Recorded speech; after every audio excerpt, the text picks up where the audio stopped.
Здравейте, скъпи приятели на кулинарния канал Ями Ями. В днешния филм ще ви покажа една рецепта доста обикновена, нищо специално, паниране на пилешко филе с сусам. Но в тази рецепта в днешния филм искам да поговорим за пържене. Говорим за дълбоко пържене, не за сотиране. Има три важни условия, на които трябва да обръщате внимание, за да пържите по-здравословно, по-ефективно и по-вкусно. Затова съм ви приготвил тук някакви необичайни неща. Първо искам да ви покажа, това е касеролката или тиганчето, е мъничко, защото е малко пилешкото филе, в което ще пържиме. То е многослойно, дебело дъно, държи топлина. Така. Другото нещо, което искам да ви покажа, то е много специално. Вижте този тиган. Вижте каква дръжка има. А този тиган е меден. И този тиган ми го подари една баба, моя роднина, която се е женила 36 или 37 година и тогава тигана е получила от своята баба като един от сватбените подаръци. Е бил този тиган и нейната баба е казала, че тя го е получила по същия начин. Значи смятате този тиган на колко години е? Според мен не по-малко от 100. Това, което виждате, тигана е бил заваряван. Той е просто прегорял с времето, изтънил се и е заварен. Пак с мед, разбира се. Това е просто за мен нещо много ценно. Този тиган го ползвам, когато ходя на риба, директно се слага в огъня и се пържи. Най-хубавите тигани са медните, но за това ще говорим след малко. Да ви представя продукти, които ще са ми необходими. Пилешко филе, това е 650-700 грама пилешко филе. 2 яйца или 3, зависимост от големината, галета, брашно, червен пипер, куркума. Това е сусам, белен сусам, брашно, не знам дали ви казах, тези две решетчета, ще видите за какво ще ни служат те. Започваме с панировката. Яйцата трябва да бъдат топли, не трябва да бъдат от хладилника. Вадите ги отвън. На температура да престоят известно време, за да не бъдат студени. Най-добре е да се разбият с блендер или с миксер. Колкото по-добре се разбият, толкова ще бъдат по-жилави и ще държат добре панировката. Аз винаги слагам малко червен пипер, малко черен пипер и куркума. Тя дава много хубав цвят и много вкус. Вие ако искате слагайте, ако искате не слагайте, ваша си работа. Така, след което с пасатора разбивам яйцата. Да, е достатъчно. Така, това е купичката, в която са разбити яйцата. Заради яйцата ще сложим малко солчица. А в галетата, между другото, може вместо галета да използвате смлян хляб. В галетата добавям сусам, който ще го размеся, който придава допълнителен хубав вкус на панировката. И разбира се, в тази чинийка има брашно. Тъй като тиганчето или касеролката е малка, ще нарежа на по-малки парчета пилешкото филе. И на вас, който се случи, го режете по диагонал. Парчета не повече от сантиметър и половина дебели.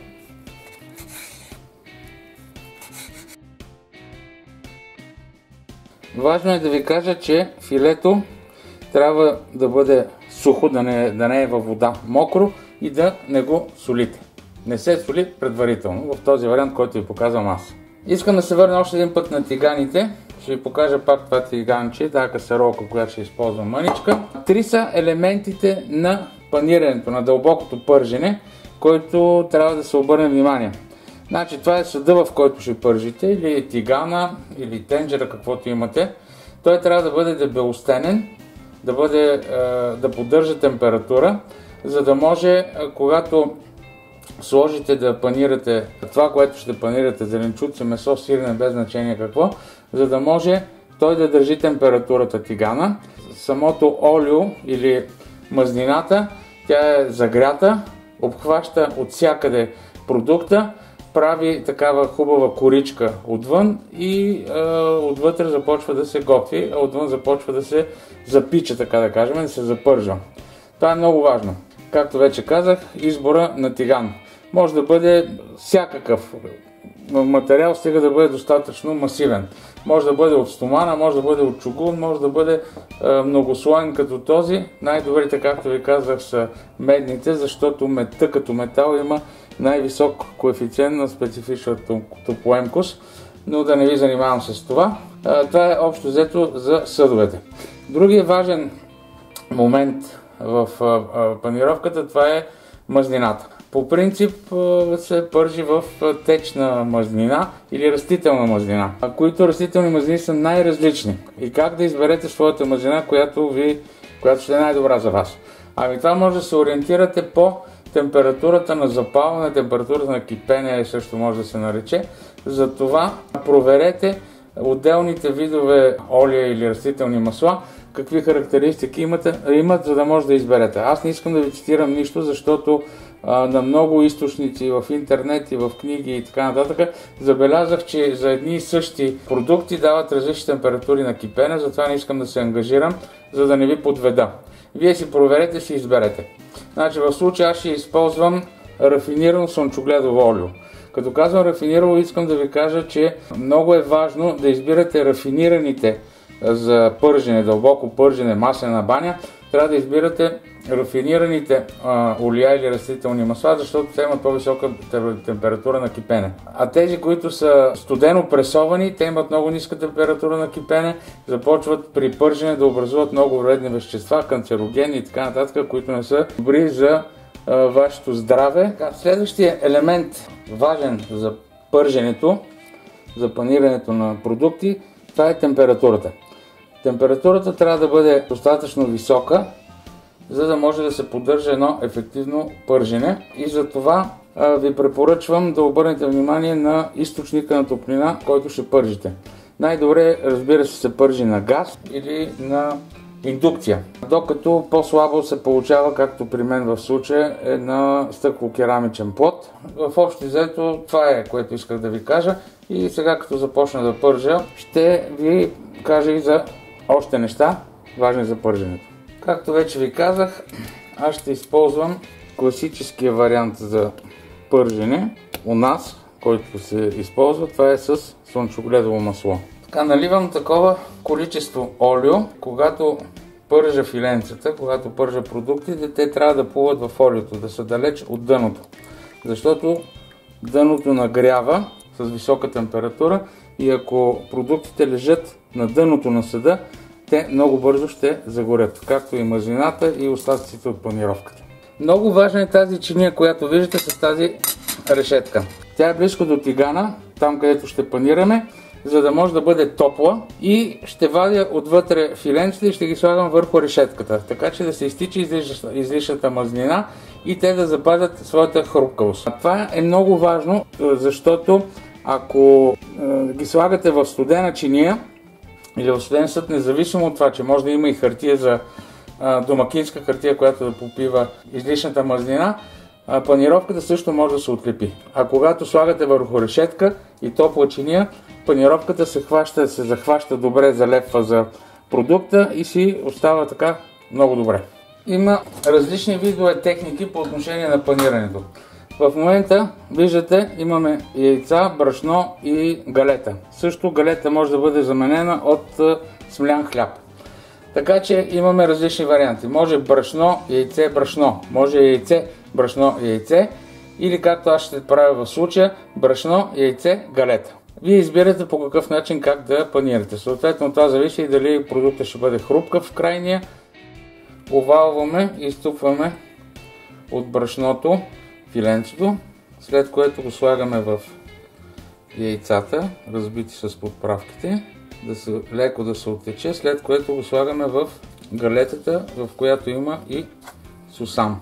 И в тази последователност правим всички филенца, които след това пускаме да се пържат. Много важно, искам да ви напомня отново, всички продукти трябва да са на стайна температура топли, за да не пада температурата на олиото. Просто трябва веднага да тръгнат да се пържат, а не да се варят. Както казахме, изтупкам и пускам. Ето вижте, добре загрятата мазнина веднага започва да кипи. и целият продукт бива обхванат от мазнината, от горещата мазнина и той започва да се панира ефективно. Така от време на време може да вдигате, равномерно да се пържи, да се панира. Току-що обърнах двете парченца.